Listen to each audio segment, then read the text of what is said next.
En ce temps-là, les publicains et les pécheurs venaient tous à Jésus pour l'écouter. Les pharisiens et les scribes récriminaient contre lui. Cet homme fait bon accueil aux pécheurs et il mange avec eux. Alors Jésus leur dit cette parabole.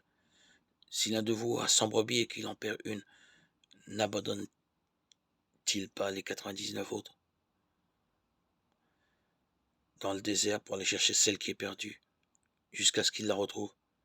Quand il l'a retrouvée, il la prend sur ses épaules et tout joyeux, et de retour chez lui, il rassemble ses amis et ses voisins pour leur dire: Réjouissez-vous avec moi, car j'ai retrouvé ma brebis, celle qui était perdue.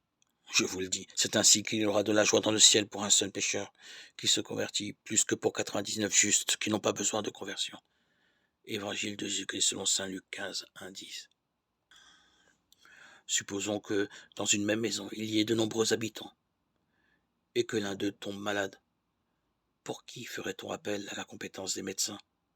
Ne serait-ce pas pour celui-là seul qui souffre de maladie? Appelé pour donner des soins, il ne témoignerait d'aucun mépris à l'égard des autres en agissant ainsi.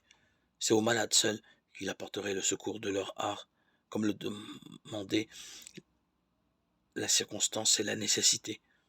Il fallait que Dieu, dont l'autorité s'exerce sur tout ce qui existe, tendit à la brebis égarée la main qui la sauverait.